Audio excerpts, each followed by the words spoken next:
Are we saved by works? Well, according to this conversation, yes. Have a listen. Salvation by faith alone is unbiblical. The only time that phrase faith alone actually occurs in the New Testament is actually in James, where James is saying we're not saved by faith alone. Paul definitely says that we're saved by faith, but he never says by faith alone. St. Paul says, Romans 2:6, he will render to every man according to his works.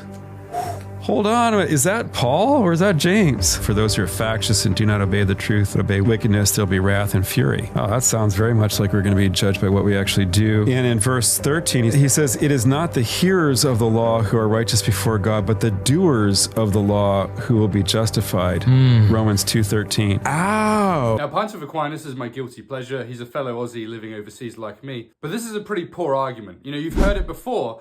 You only find faith alone in one place in the Bible, that's in James, and it's to tell us that we're not saved by faith alone. But this is disingenuous. It's not the phrase that matters, but the concept. You don't find the word Trinity in the Bible either, and yet the concept is soaked into the whole Bible. In the same way, faith alone is splashed across the scriptures. That's Paul's point in Romans chapter 4. He says this isn't a new idea, it goes all the way back to Abraham. See Romans 4 verse 5, to the one who does not work, but believes in him who justifies the ungodly, his faith is counted as righteousness. But what about the problem passages that we find in Romans chapter 2? You know that it's not the hearer of the law, but the doer of the law that will be justified.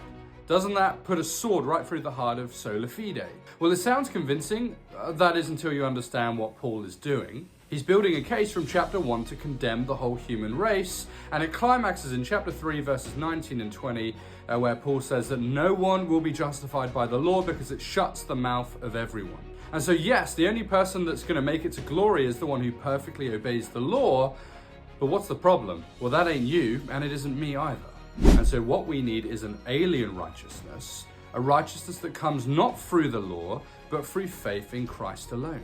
You see, Jesus is the one who perfectly obeyed the law on our behalf, and when he died on the cross, he took away our punishments for breaking the law. Here's why this matters. If we try and justify ourselves by the law, we're under a curse and we fall from grace. See, sola fide gets to the heart of the gospel, and to deny it is to preach a different gospel than that of the apostles.